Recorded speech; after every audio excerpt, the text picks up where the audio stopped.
J'ai l'immense plaisir, le très grand honneur d'accueillir à présent Monsieur Chéri Samba. Monsieur Samba est né en République démocratique du Congo.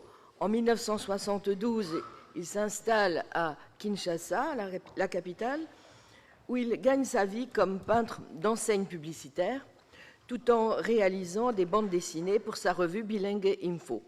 3 ans plus tard, il transpose ses bandes dessinées sur la toile, inaugurant ainsi la peinture à bulles, et il atteint très rapidement non seulement une popularité locale, mais tout à fait majeure, puisqu'il est considéré rapidement comme le grand maître de la peinture populaire. L'œuvre de Chéri Samba a fait l'objet de très nombreuses expositions à travers le monde, dont la première à la Biennale d'art contemporain Bantou de Libreville en 1985, puis Magicien de la Terre, Paris 1989, Africa Explores, 20th Century African Art, New York 1991, ou encore à la Fondation Cartier pour l'art contemporain à Paris en 2004. Je lui laisse donc la parole à présent et en le remerciant encore vivement d'avoir accepté notre invitation. Monsieur Samba.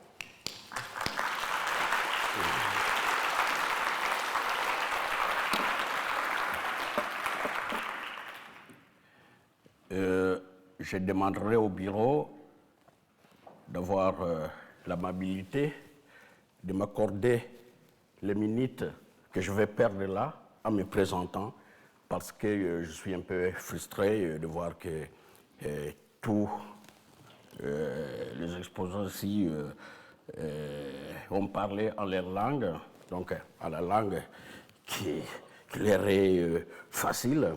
Et moi, je vais m'efforcer de parler en une langue qui n'est pas la mienne, donc le français, parce qu'on m'a dit que si je parlais en lingala, personne ne m'écoutera, personne ne me comprendra. Alors, je voudrais vous demander à tous d'avoir l'amabilité d'accepter mes propos et que mon poursuivant, M. Thomas, que lui soit au moins rapide pour les minutes que moi je vais lui dégrainer. Alors, je demande aussi que vous acceptiez que je lise. Hier, je voyais la présentatrice collée sous son papier, donc il ne levait pas son visage pour que nous le voyions. Et moi, si je le fais, qu'on ne me condamne pas, s'il vous plaît. Donc là, et la photo que vous voyez date des années 70. C'était mon premier véritable atelier. Donc je travaille dans un atelier qui font partie de ma maison, donc ma résidence privée. Et dans ma résidence privée, j'ai plusieurs ateliers. Il m'arrive de recevoir les gens pendant que je suis en train de peindre. Mais je ne montre jamais le tableau que je viens à peine de commencer. Je reçois dans les pièces où les tableaux sont plus aboutis. En fait, je peux montrer les esquisses terminées, mais je ne montre pas. Non, j'aime pas montrer mon travail quand je commence à appliquer la couleur sur la toile. Je fais en sorte d'avoir à côté de moi tout pour travailler dans les meilleures conditions et être à l'aise. Et je crois que je possède un atelier idéal.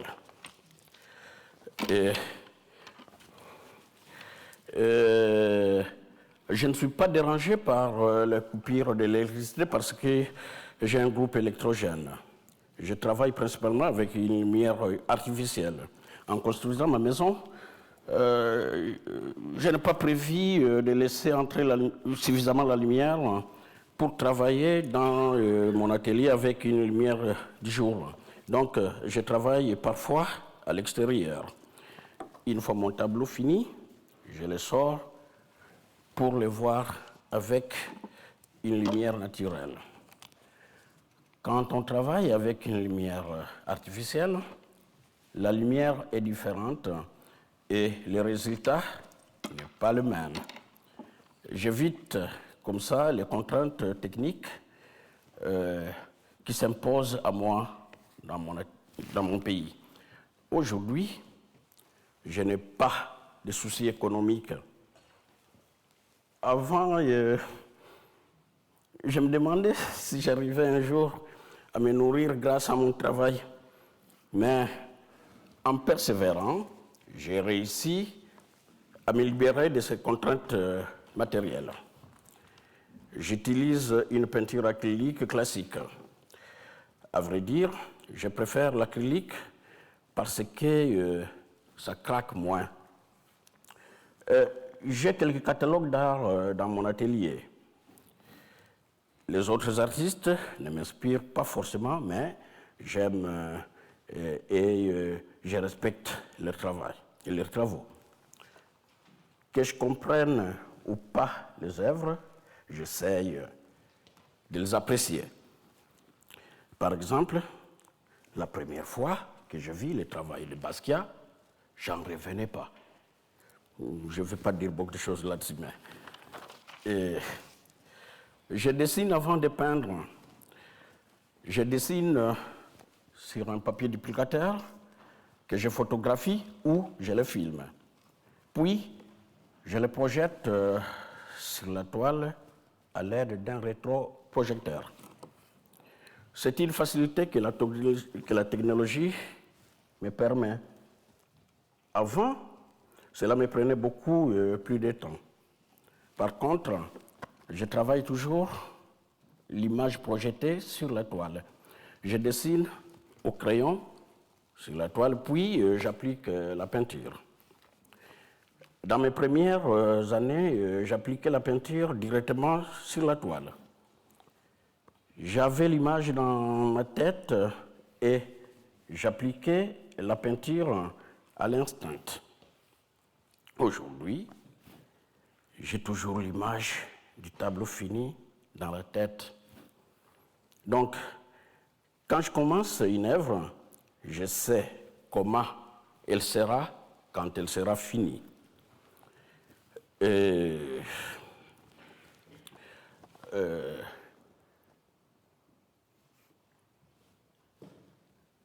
Je vois aussi comment je dois travailler. Ce qui m'évite de faire des erreurs, mais je ne suis pas virtuose.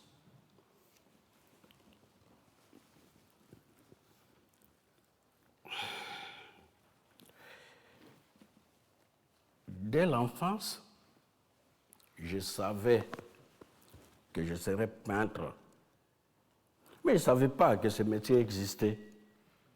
Je ne savais pas que ce métier existait. Mon jeu préféré était de griffonner quelque chose dans le sable. J'ai un don, je pense, mais je ne suis pas sans défaut. Je préfère travailler en série parce que je peux montrer sur plusieurs tableaux tout ce que j'ai envie de faire. C'est surtout un gain de temps. Faire un tableau après l'autre, c'est assez difficile. Je ne suis plus capable de créer un tableau en moins d'un mois. Donc, quand j'ai... Bon, le papier que vous avez là, c'est tout singulier, mais moi, là, je vais le mettre au pluriel. Donc, quand j'ai des idées, je les étale sur plusieurs tableaux et il ne reste plus qu'à mettre la peinture. Avec la couleur, j'embellis l'image. J'aime que l'œuvre soit colorée et des préférences avec des couleurs vives. Ces couleurs vives sont plus attirantes. En Afrique, les couleurs sont plus vives qu'en Europe, où l'on trouve des couleurs pâles et grises. Avec... où est-ce que j'étais? Bon, je préfère les couleurs d'Afrique. Elles sont plus vivantes, mais...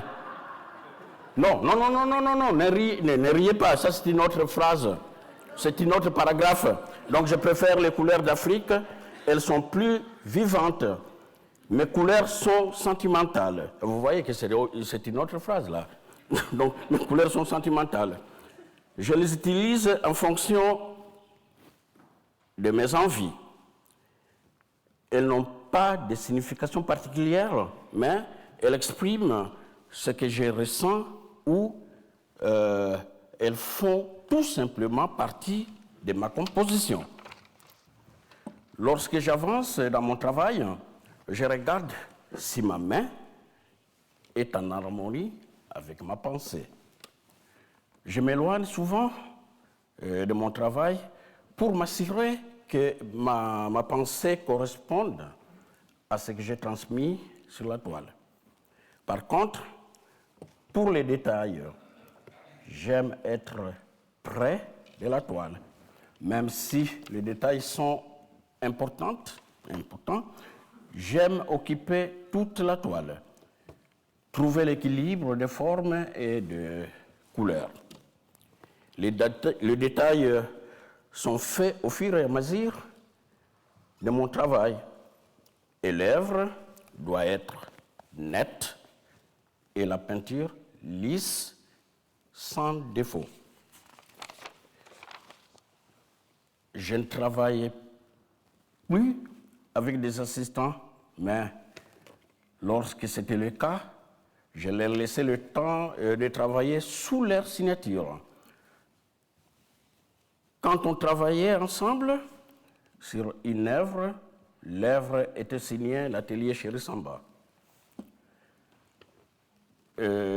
Quand un artiste travaillait seul, il signait son nom et le nom de l'atelier. Par exemple, Sims chez Chéri Samba. Et bien sûr, quand je travaillais seul, je signais Chéri Samba. Je trouve que signer Chéri Samba, toutes les œuvres qui étaient créées dans mon atelier étaient un manque d'honnêteté pour les autres artistes. Ce sont eux aussi des artistes à part entière. Ils méritent d'être connus. Je conteste le fait de ne travailler que pour les maîtres. Ce sont mes amis. Avec la peinture, qu'est-ce qu'il dit? Avec le peintre congolais, je suis en communion. J'étais président de l'association des peintres congolais de style populaire. La question était de promouvoir l'art dans un pays où l'art est peu considéré. Cela avait de l'influence. On a permis un accès au grand public, un accès à l'art et on s'est fait connaître à l'étranger. On partage aussi des idées et nous cherchons à défendre nos peintures. Mais toutes ces décisions avaient aussi lieu avec des gens du monde de l'art, des critiques, des galéristes, etc. Je pense que je suis à la tête d'une école africaine de peinture. Et c'est mon devoir de faire avancer les choses. Je collectionne aussi les travail de mes collègues, comme mes œuvres sont aussi collectionnées. J'aime leur travail aussi. Mais j'ai remarqué que ce qui intéressait les gens, c'était qu'une œuvre soit de Chéri Samba. Donc, j'ai arrêté de travailler avec les assistants. Par contre, je les aide à être reconnus. Par ailleurs, ma technique a beaucoup évolué. Et désormais, je ne peux pas demander à quelqu'un d'autre de m'aider parce que je ne suis jamais satisfait. Avant, j'appliquais la peinture directement sur la toile, sans dessin au crayon, et je ne me contente pas de remplir les dessins avec de la peinture. Je commence par les dessins au crayon, que je recouvre par un fond unique qui est souvent de couleur marron. Et c'est à partir de ce fond, unique que je développe d'autres couleurs. Et là, j'ai trouvé facilement de bien peindre. Même,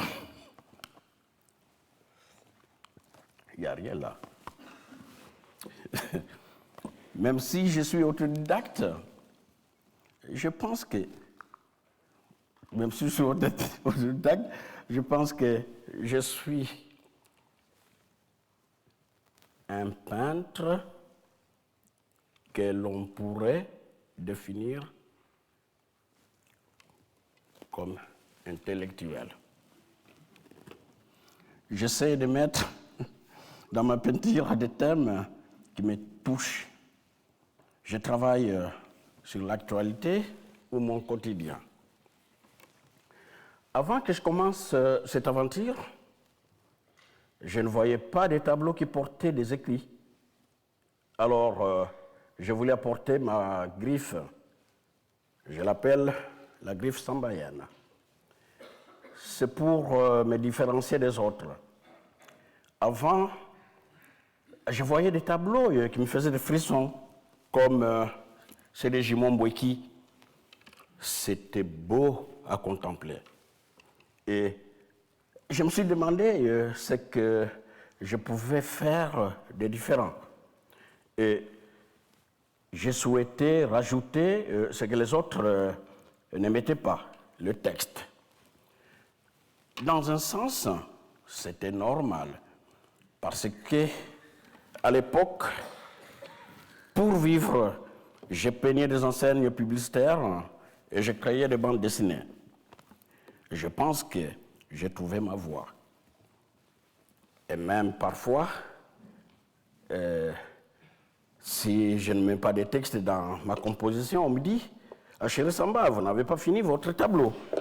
Et je me forçais alors à intégrer un texte pour garder mon style, celui que tout le monde attend.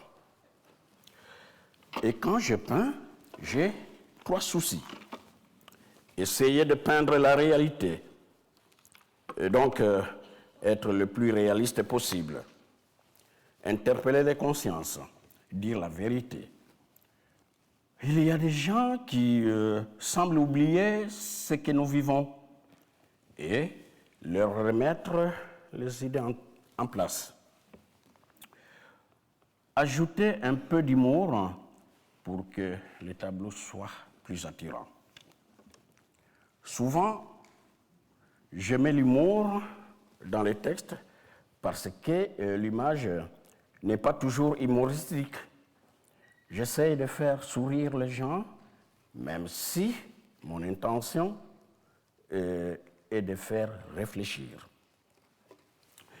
L'humour attire. Dans ma vie quotidienne, je gronde rarement mes enfants. J'essaie de leur parler en les faisant rire et ils comprennent mieux les choses. Par conséquent, même si, quelquefois, j'aimerais peindre un peu différemment, de façon un peu plus abstraite, avec des formes simples ou géométriques, je ne le fais pas parce qu'il y a encore beaucoup de sujets de la vie quotidienne que j'ai envie d'exploiter. Et uniquement par la peinture. J'ai essayé d'autres pratiques. Artistiques comme la sculpture, mais il n'y a que la peinture qui me permettent de m'exprimer justement. C'est aussi pour ça qu'il m'arrive de reproduire mes tableaux quand un sujet me tient à cœur. Je n'aime pas qu'il soit visible que par une seule personne. Désormais, je me permets de réaliser la même œuvre en 3 exemplaires. Et l'acheteur le sait dès le départ. Le format varie et le tableau n'est jamais identique. Les couleurs sont différentes et les détails aussi. Peindre est un besoin. Je m'exprime pleinement par ce moyen-là. Jamais il m'est arrivé de ne pas pouvoir peindre ou même de prendre des vacances. Peindre, c'est comme respirer. Parler de ma peinture aussi, c'est très important.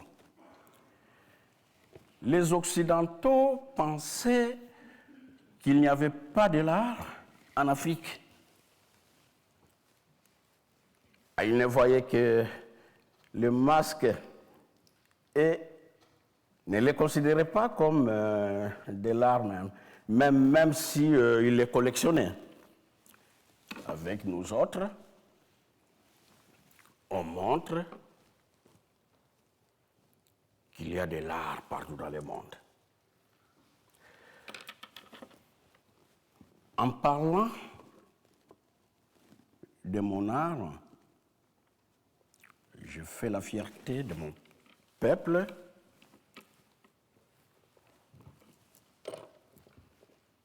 comme en venant ici au Collège de France. Mon travail est fait pour être vu et lu. Dans le temps, mon premier spectateur était l'homme de la rue. J'avais l'habitude d'exposer mon œuvre sur les façades de mon atelier. Maintenant, je ne peux plus le faire parce que dès que mon œuvre est finie, il prend la direction de celui qui le veut.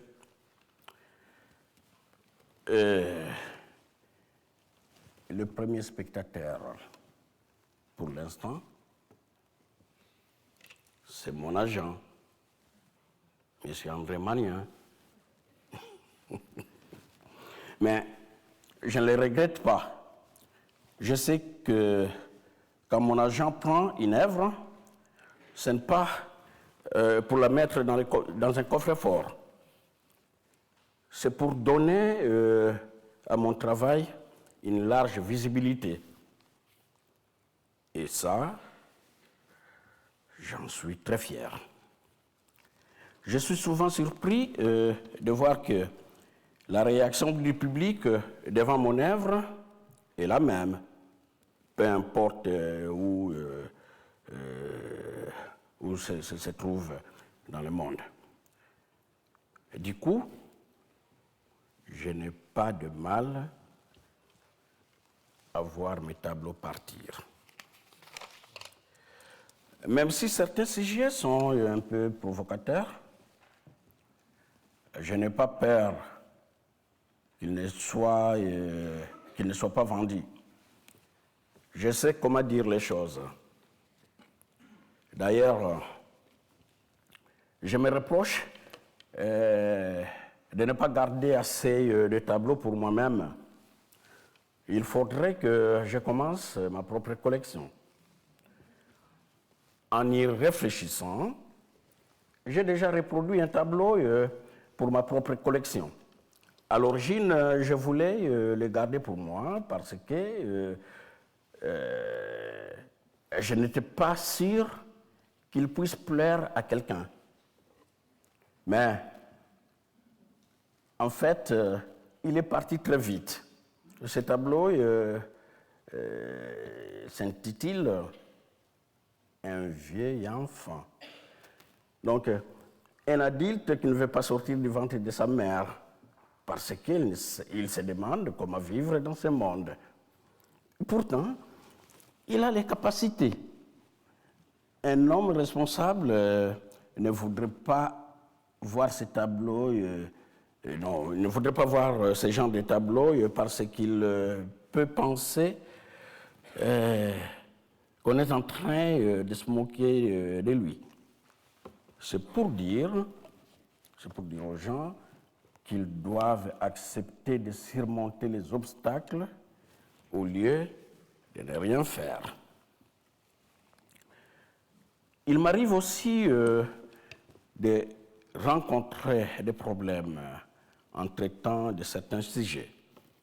J'ai été censuré à l'époque de Mobutu, mais cela ne m'a pas empêché de continuer à peindre.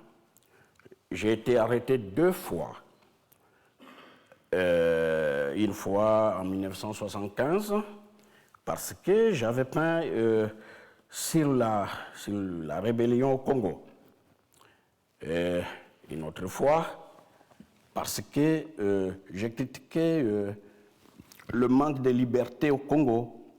Les femmes n'avaient pas le droit de porter des pantalons, par exemple.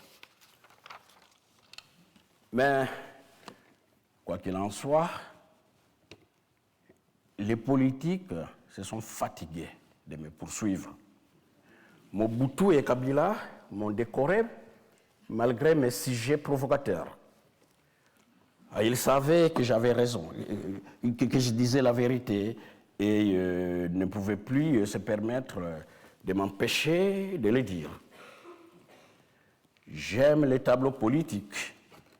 La politique, qu'on la fasse ou pas, elle nous rattrape toujours. Être autodidacte m'a apporté la force d'un penseur libre. J'aime chacun de mes tableaux parce que, avant même de le commencer, je sais à quoi il doit ressembler. Et je ne peux pas peindre quelque chose en m'imaginant que cela ne puisse pas me plaire. Ah, ça non, ça non. Ça non. Et chacun de mes tableaux est comme mon enfant. On me demande souvent lesquels je préfère, mais comment préférer un de ses enfants à l'autre? Là, on n'est pas un bon parent. Bon, alors, dans ce tableau, tu changes là, s'il te plaît. Dans ce tableau, je m'interroge, quand il n'existait pas l'école dans les époques anciennes, quel niveau avait le premier instituteur? Là, je demande que les gens m'excusent, franchement. Et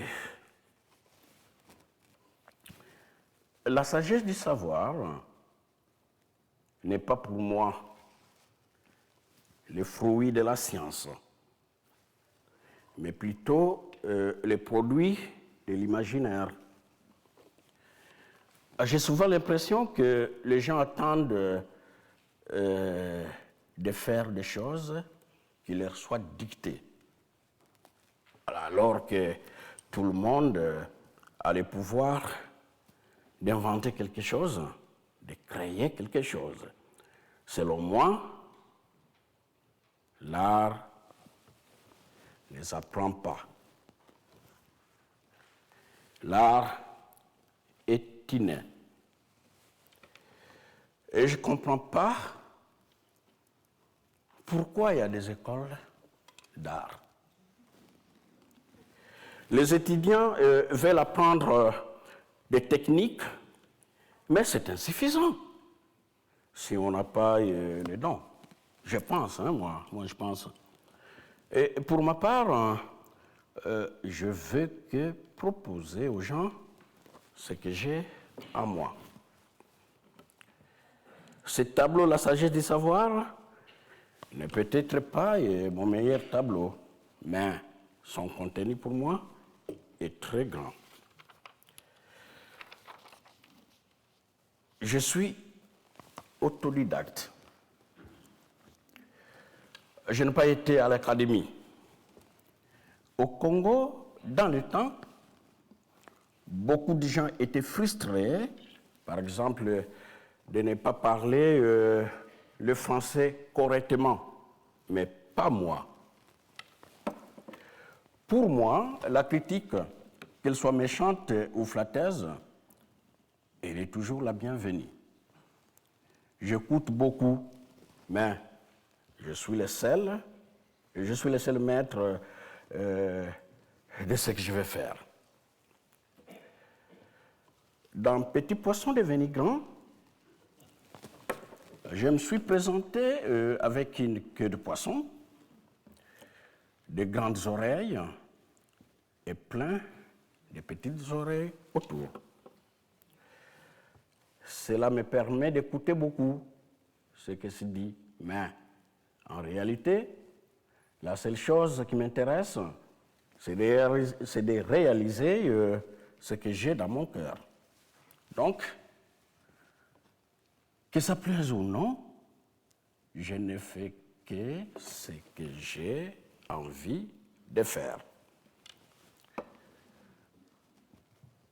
On m'avait demandé d'être le commentateur d'un film intitulé Kinkese, ce qui veut dire Kinshasa, la joie. Et entre guillemets, plus tard ce film a eu un prix. Hein? Lors de sa projection à l'Institut culturel français, les étudiants étaient choqués d'écouter parler quelqu'un qui parlait français aussi mal que moi. Ils ont demandé au réalisateur pourquoi il m'a choisi comme commentateur. Je parlais pas bien le français et je faisais honte au pays. Je n'ai pas voulu laisser le réalisateur répondre à ses étudiants. J'ai répondu avec mon mauvais français. Franchement, je vous dis, pendant que moi je parlais français, si vous n'avez pas bien mangé, mais vous pouvez vous casser les côtes, hein, parce que mon accent il était très drôle. Alors, moi, je n'ai pas voulu que le réalisateur réponde. Il fallait que moi-même, je réponde à ses étudiants. Mais vous devriez être fiers de moi. Franchement, vous devriez être fiers de moi. J'ai fait l'effort de parler une langue qui n'est pas la mienne. Alors que les étrangers, pas seulement les Français, les étrangers ne font même pas l'effort de parler la nôtre. Et c'est vous là, au contraire, c'est vous qui devriez avoir honte de me reprocher de mes efforts. Ah, vous ne voyez pas que je m'efforce quand même? Et c'est de là qu'est venue la sagesse du savoir. Donc, il faut oser. Il faut oser. Vous devez savoir, par exemple, qu'à mes débuts, je ne savais pas ce que le terme perspective voulait dire, parce que ce mot n'existait pas dans ma langue. Pourtant, je savais ce qu'était la perspective. Mais quand on m'en parlait, quand on utilisait ces mots, je ne savais pas de quoi on parlait. À mes débuts, j'ai souvent été invité dans des réceptions ou autres. Alors, des critiques d'art disaient, les critiques d'art disaient dans leurs articles, Chéri Samba ne sait pas peindre, il ne connaît pas la perspective, mais pourtant, on l'invite partout. Il fallait que je réponde à ces critiques. Je me suis entêté, j'ai continué à travailler et ça, je pense que a payé. Je suis l'ambassadeur de mon pays et de tout mon continent et j'en suis fier. D'un point de vue personnel, mon meilleur tableau, c'est l'espoir fait vivre.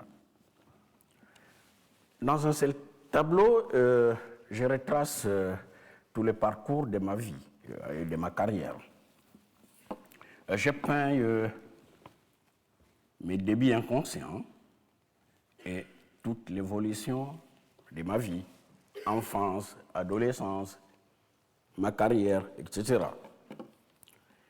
Il paraît que j'aime la couleur, est une icône. Cela me gêne un peu, car ce genre de tableau, beaucoup d'autres peintres l'ont fait avant moi, comme Escher, par exemple. Il m'arrive parfois d'utiliser les œuvres d'autres artistes venus avant moi, comme Arcimboldo. Mais ce n'est pas du plagiat. Quand je m'inspire ou quand je reprends l'œuvre d'un confrère, je le cite toujours. Dans les textes que j'écris, je présente toujours son nom. Le plagiat ou le faux, c'est malheureux. À Bruxelles, il y a beaucoup de faux tableaux Chéri Samba. Heureusement, je le vois tout de suite. Mais des fois, on les trouve dans les maisons de vente ou chez un collectionneur. Et ça me blesse, même si il paraît que c'est la rançon de la gloire. Et je peux aussi m'inspirer de textes comme Mes étoiles noires de Lilian Thuram. Ce livre m'a inspiré la vraie carte du monde.